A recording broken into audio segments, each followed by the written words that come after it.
The Internal Revenue Service is threatening to garnish the wages of a Des Moines couple because they haven't paid their taxes. Problem is, they never received or even asked for the money, but the IRS still wants to tax them for it.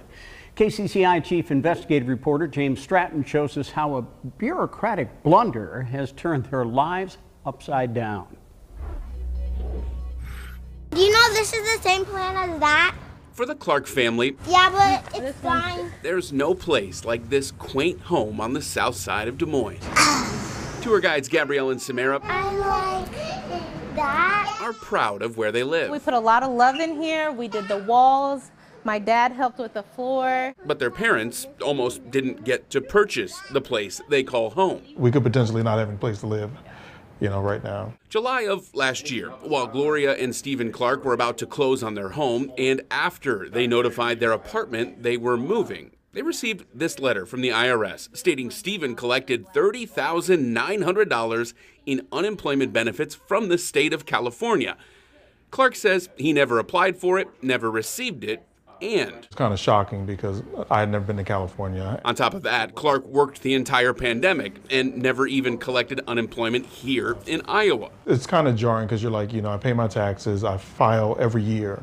What else could they want? What the IRS wanted was $5,791.84. The taxes on the fraudulent unemployment that Clark says he never applied for and never received. One of the issues that I had was that we told them that we never lived there, that we had our identity stolen, and their response back was there was no identity theft with IRS. That number, according to what the IRS told Gloria Thursday afternoon, is now down to almost $3,800. The couple also filed a police report with the Des Moines Police Department, but this is part of a historic problem. California's Unemployment Development Department, or EDD, has admitted to paying out more than $20 billion in fraudulent claims throughout the pandemic. There's way too much finger pointing here.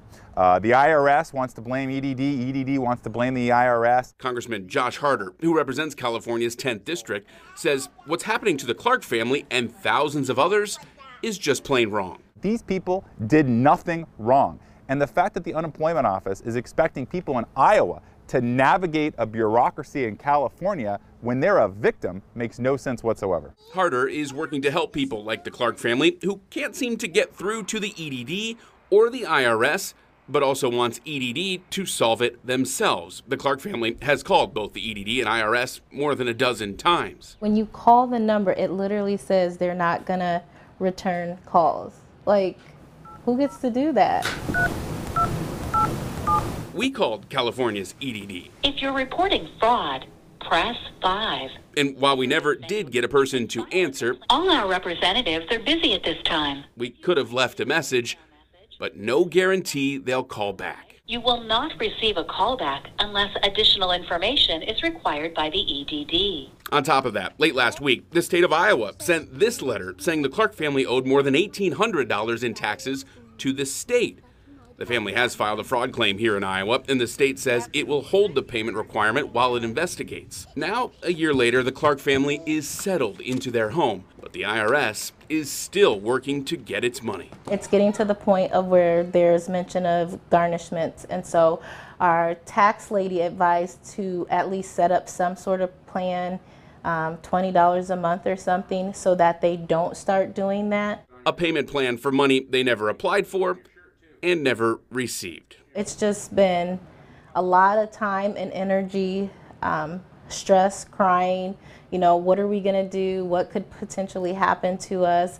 Because it's the IRS, like we're little people compared to, the IRS. Now, why the IRS and the state unemployment office in California aren't communicating is not clear, even by Congressman Josh Harder, who you saw in the story.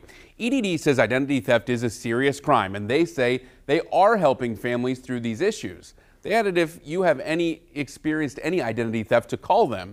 Problem is, the Clark family couldn't get anyone from the EDD to talk to them until we got involved.